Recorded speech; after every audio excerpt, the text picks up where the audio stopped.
Legend of Yufei Chapter 12. So we're at this military exam, but straight away, you sense it's not just about merit. The official in charge, Zhang Bangchang, he seems to be holding a grudge. Yeah, the source tells us pretty quickly what's happening there. Zhang Bangcheng had just been sort of indirectly criticized by a General Zhang Ye. Oh, really? How? Well, Zhang Ye used these stories, like allegories, to subtly accuse Zhang Bangcheng of being jealous, of holding back talented people. Ah, okay, so that hit a nerve. Exactly. Apparently struck a nerve, made Zhang Bangcheng feel, guilty, but also really angry, defensive. Which sets the stage perfectly for him to target Yufei. Precisely. Yufei becomes the unfortunate focus of that resentment. So it's not just an examination, it's already like a stage for personal payback and power games. Definitely. And that's a key thing to grasp right from the start, how personal feelings can just twist these official processes. Right. Nugget number one. Even in supposedly fair contests, these hidden agendas can totally corrupt things. So, with this tension just simmering under the surface, Zhang Bangcheng doesn't wait around. He immediately challenges Yufei to archery against Prince Liang Wang. Yeah, straight into it. And interestingly, General Zhang Ye, the one who criticized Zhang Bangcheng, he's apparently secretly pleased by this. Oh, why's that? He seems to think this whole challenge might actually backfire on Zhang Bangcheng somehow, lead to his downfall. Okay, interesting dynamic there. So, the archery contest begins. How far are the targets? Initially, they're set at over 100 paces, which, is already a pretty decent distance for archery. For sure. And then Prince Liang pulls this little move, pretending his bow isn't strong enough, and he insists Yufei shoots first. A bit of psychological maneuvering there. Feels like it. And then here's where it gets really blatant. Okay. Zhang Bangcheng secretly tells his attendants to move the target way further back. How far? To 240 paces. Just an incredible distance. Wow. That's not subtle. He's actively trying to make Yufei fail. Absolutely. The goal is clearly to eliminate him from the competition right then and there. So how does Yufei react to this? I mean, the pressure, the obvious cheating. It's amazing, actually. The text emphasizes his composure. Despite this blatant trickery, this huge distance, he stays completely unhurried. Calm. Nerves of steel. Totally. And the description of the shot is quite poetic. Bow opened like a full moon, arrow flew like a shooting star. Then boom, boom, boom, 9 arrows, one after another, really fast. 9 arrows. And the result, what did the official report back? This is the jaw-dropping part. The official reports that all 9 arrows went through the exact same hole in the target. Wait, the same hole? All 9? The very same hole. The precision is just staggering. It says the flag wavers couldn't keep up, and the drummers, beating the drum for hits, their arms were sore. That is absolutely mind-blowing skill. Yeah. So, faced with this undeniable proof, what does Zhang Bangcheng do? Well, the source mentions he's nearsighted, right? So they bring the target up close for him to see the evidence. Okay, so he sees it. He doesn't even let the official finish explaining. He just shouts, "Nonsense, take it away." Unbelievable. Just outright denial. Yeah, it couldn't be clearer. He's not interested in merit, not interested in the truth. He's just determined to dismiss Yufei, no matter how extraordinary the feat. Wow. Imagine having that skill, pulling that off under pressure, and just having it waved away. It really shows how bias can just blind people. It really does. So Prince Liang, seeing this, he obviously realizes he can't possibly beat Yufei at archery. Not even close. Right. So what's his next move? He pivots. He suggests, okay, let's have a martial arts contest instead. Ah, switching disciplines. Yeah. But does he plan to fight fair? Not a chance. His real motive is, well, it's pretty dark. He plans to basically pull Yufei aside and tell him to feign defeat. To throw the fight. Exactly. To fake losing, so Prince Liang can claim the top title. And if Yufei refuses? The prince's plan B is just to kill him during the bout. He figures, I'm a prince who's going to punish me. Good grief. That escalated quickly. From cheating to potentially murder. It really makes you think, how far will people in power go? It's a chilling thought, isn't it? The entitlement, the lack of accountability he feels. And Zhang Bangcheng, the presiding official. What's his take on this shift to combat? Oh, he readily agrees. Seems perfectly happy with this plan. Of course he is. So Prince Liang gets ready out on the training ground. He's got his, golden-backed broadsword? Yep, looking imposing, probably taunting Yufei to come out and face him. And Yufei. How does he approach this? He must know his skill is superior, but it's a prince. Well, that's the fascinating part. He hesitates. He's clearly reluctant. I mean, fighting a prince, even in a contest, is risky. It could be seen as disrespectful, politically dangerous. Yeah, you get in serious trouble, regardless of the outcome. Right, so he approaches slowly. The text says he holds his spear inverted, kind of point down, a non-aggressive posture. And how does the crowd react to this hesitation? They, including General Zhang Ye, they completely misread it. They assume he's scared, timid, basically useless. They expect him to lose badly. Ugh. Judging the book by its cover. But then the prince tries to actually execute his plan, right? The bribe. Exactly. Seeing Yufei approach cautiously, Prince Liang speaks to him softly, privately. He lays it out. Fake a loss, I'll reward you handsomely. Refuse, and well, you won't leave this arena alive. Wow. Direct threat. So this is the moment of truth for Yufei. Bribe or death. And this is where his character just shines through. It's a powerful moment. What does he say? He acknowledges the prince's rank, respectfully, but then he firmly states his principles. He points out how many other candidates have studied, trained for years, hoping for a chance at honor. He's standing up for everyone, not just himself. Precisely. He argues that Prince Liang, who already has wealth and status, shouldn't need to stoop to cheating for a martial title. He says it would risk the prince's own position. That's a bold argument to make to a prince threatening you. Incredibly bold. He says it would betray the emperor's desire to find talent and crush the hero's patriotic spirit. He basically pleads with the prince to reconsider, to let everyone compete fairly. Wow. Integrity over survival instinct. Yeah. So how does the prince take this lecture, essentially? Not well. He's enraged, instantly attacks Yufei with his broadsword, aiming right for the head. And Yufei? Parries it easily with his spear, effortlessly.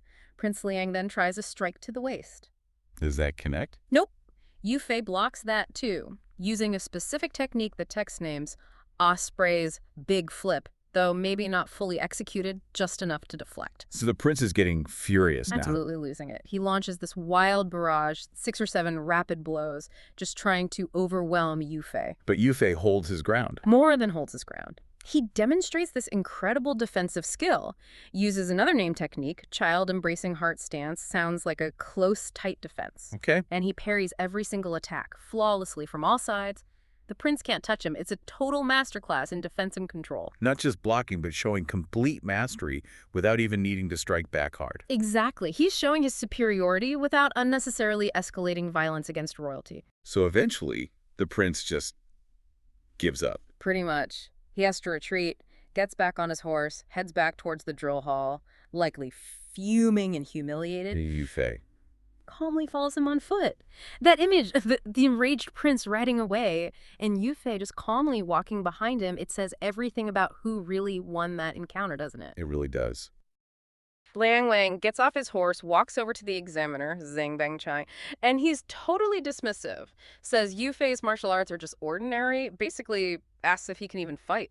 Zhang Bengchai, maybe trying to, keep the prince happy, sort of agrees. Says Yufei's skills aren't really up to the prince's level. Yeah. What's fascinating here is Yufei's response when another examiner, Zhang, calls him over, confronts him about these supposedly ordinary martial arts. Yufei initially refuses to fight seriously. But critically, it's not because he's scared. Instead, he brings up the difference in status, the due to between him and the prince. This isn't just an excuse, It's Yufei using a really deep-seated social rule to frame the whole fight before it even starts. That's such a crucial point. So Zhang, the examiner, he pushes back at first, right? He says something like, well, if that's how you feel, you shouldn't have come to test. But Yufei, quick as anything, he's got this compelling counter-argument ready. He explains, how could I not test after waiting 3 years? But, he says, previous exams were just writing, archery, sword dances, tests of quality.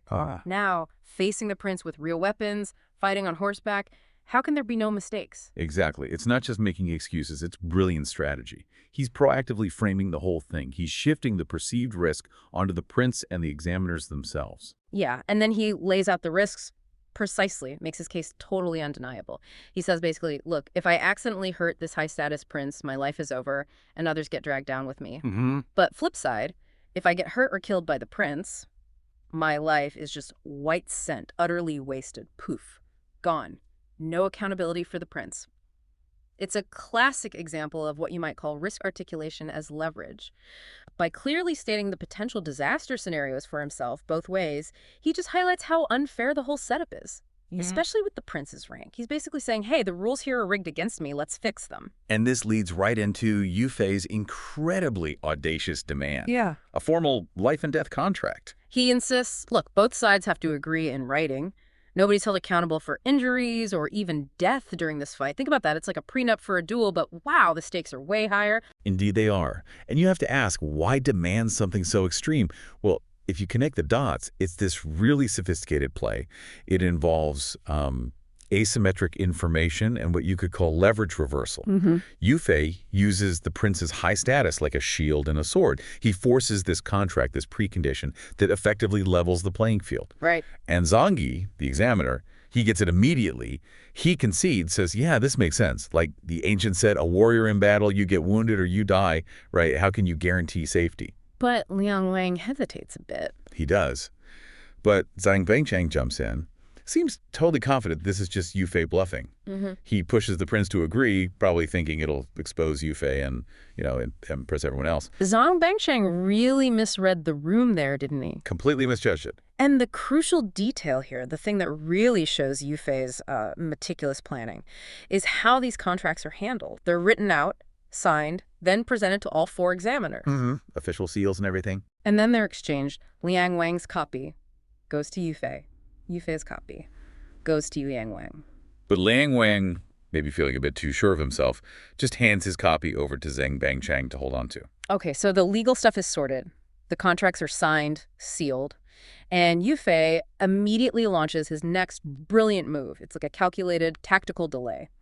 He tries to give his own signed contract to examiner Zhangyi. Right, the one he received from Liang Wang. No, the one he signed for Liang Wang, Okay. sorry, yeah. He tries to give his promise to Zhangyi. Ah, got it. His own liability waiver. Exactly.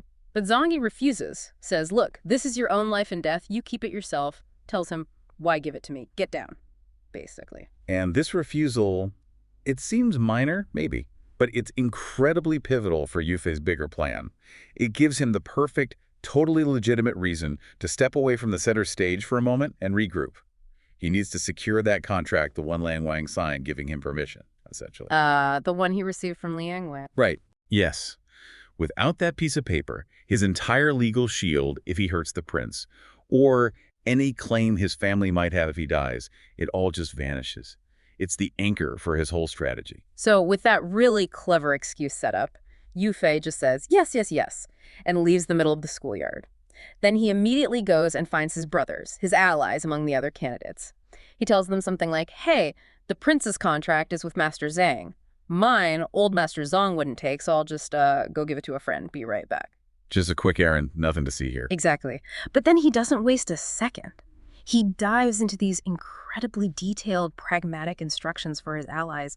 It shows this whole other layer of preemptive leadership. It really reveals an amazing level of contingency planning. Yeah. I mean, truly remarkable. He's not just planning to win, he's planning for survival, for managing every single possible outcome. He tells Tang and Yu, okay, if Liang Wang loses soon, you two guard the entrance to his tent. Why? I'm afraid his people might rush out and interfere, so be ready to help me. Smart. Then to Zhang Jian. Brother, look at the back of the tent packed with his personal guards. If they try anything, you block them right there. Covering all angles. And Wang. This is the critical one, isn't it? Oh, yeah. To Wang, he says, Brother Wang, you need to get weapons ready and wait at the schoolyard gate. If I get killed by Liang Wang, you have to collect my body. Grim, but necessary. Wow. But then, he says, if I am defeated, not killed, just defeated, you must chop open the schoolyard gate so I can escape. An escape route for every possible outcome. Victory, defeat, death. He's got a plan. Exactly. And then he hammers home the importance of his own life and death contract, the one Liang Wang signed. He says, you nimish, Which means if this thing gets lost, my life is over. he's not just prepping for a fight. He's prepping for, like, a mini-war, leaving absolutely nothing to chance. And what makes this all even more intense is just the sheer scale of the audience watching this whole drama unfold.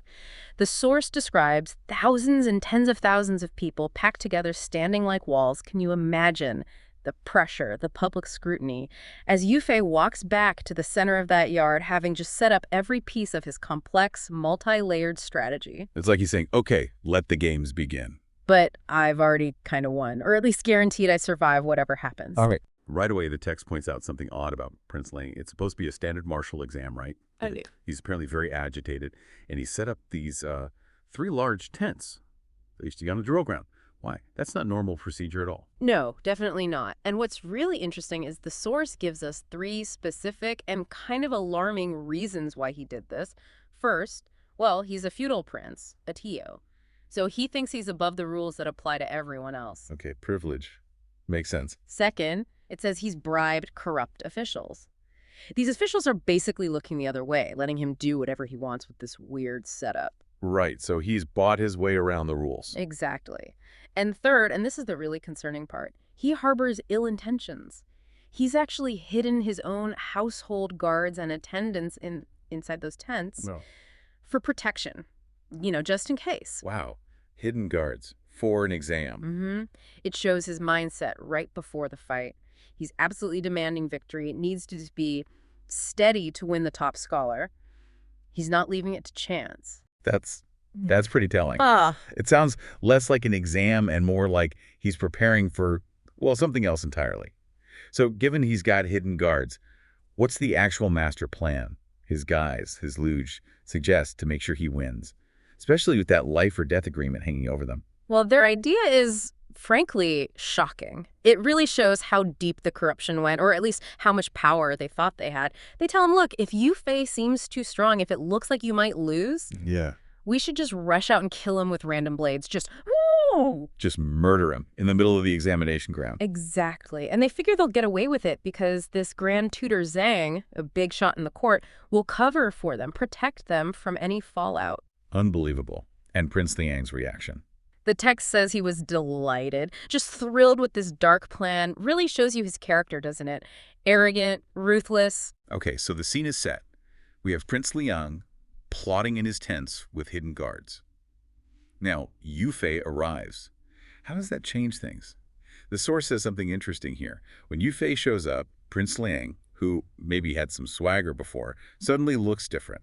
Yeah. Yufei has this imposing presence. Right, radiating confidence and strength. And it actually makes Prince Liang somewhat timid. He gets nervous. Yeah, you can almost picture it. The confidence drains away. And his first move isn't to fight. It's actually to try and, get out of it. He tries to bribe Yufei, offers him second place, the due, or maybe third place, if Yufei just lets him have the top spot, the top scholar position. He offers him a bribe right there on the field. Yep. Promises him future pokes, too, trying to sweeten the deal, anything to avoid the actual contest. So how does Yufei handle this? Being offered a deal by a prince right before a potentially deadly fight? Yufei's response is incredibly principled. The source quotes him directly. He says something like, "Learned civil and martial arts, originally for sale to the imperial family." He makes it clear he's worked for this. He talks about his 10 years of cold study. This wasn't just handed to him. So basically, I earned this. I'm not throwing it away. Exactly. And he goes further. He says it's not just him. Many other candidates who are watching wouldn't stand for being intimidated either. It really draws this stark line, doesn't it? Between, genuine ambition built on hard work and merit and just raw, corrupt power trying to buy its way. It's a powerful moment. Yeah, that's a direct rejection. Standing up to power like that, wow, it must have infuriated Prince Liang. Oh, absolutely. The text says he was enraged, completely furious. So the bribe failed. What happens next? The duel begins. It does. And Prince Liang, fueled by rage now, just goes for it. He immediately attacks with his gold-backed saber, the Win. Aiming where? Straight for Yufei's head. No messing around. Okay. And Yufei? Yufei, in contrast, is calm. Expert. Yeah. He just parries the blow with his own weapon, the Lishuan spear. And the block is so effective, so strong, it actually makes Prince Liang's arms sour and numb, Yufei. Right away, Yufei shows superior technique. So Liang feels that immediately. But does he get the message? Apparently not. This is where his arrogance really kicks in. He sees Yufei defending and thinks Yufei must be scared, right? Holding back. A total misread of the situation. So he attacks even harder. More recklessly. Exactly, just throws himself into it furiously. But Yufei's patience starts to run out. Uh-oh. He actually calls Prince Liang by his given name, Chai Gui. Ooh, not your highness or Prince Liang. Nope, just Chai Gui. And he tells him, basically, you don't know your place. You could have just left and saved face, but don't push it. Don't court disaster. Why was calling him Chai Gui such a big deal? Well, in that context, it's a massive insult. It strips away his title, his status. It treats him like any other person. Maybe even implies he's beneath Yufei, in front of everyone. So that must have just Sent him over the edge. The text says his fury was like thunder, absolute rage. And that leads to the final confrontation. Yes. Prince Liang makes one last, desperate swing with his saber. And Yufei. Yufei is ready. He calmly parries the saber again, deflects it perfectly, and then instantly transitions. He thrusts his Lichuan spear straight towards Prince Liang's heart. A decisive counterattack. Very decisive. Prince Liang tries to dodge, twists away, but the spear catches him on his rib armor strap, the fat. Then Yufei uses the momentum, uses the spear, to actually leverage him off his horse. The description is vivid. Head down, feet up, he throws him right off. Wow. And while Liang is down, Yufei delivers a second thrust. And that's it. It's over. Just like that. Years of study meeting brute force and arrogance. And skill winning out. Decisively. What's the reaction on the drill ground? People saw this happen. Oh, yeah. Immediately, the crowd, the other candidates, the spectators, they just cheer loudly. Always a huge roar goes up. They were cheering for Yufei against the prince. It seems so. But while the crowd cheers, the officials and Liang's guards, they're terrified. The text says they were scared, speechless, just staring at each other. They know this is bad. I bet. Killing a prince, even in a duel with an agreement. Exactly. So the patrolling officer immediately shouts orders, watch Yufei, don't let him escape. Please, they need to contain the situation. And what does Yufei do amidst all this? The cheering, the panic, the guards moving in. This is maybe the most telling part about his character. He just calmly gets off his horse. He plants his spear firmly in the ground, ties his horse to the spear shaft, and just stands there, waiting for orders. His expression, the text notes, is unchanged, I'd say. Complete composure after killing a prince in a duel. Incredible calm. Little Prince Liang is dead. Just like that. The field supervisor, he apparently runs, totally out of breath, straight to the examiners. Yeah. So tell us about those first ripple effects, the reactions of the examiners, Zhang Ye and Zhang Bangcheng.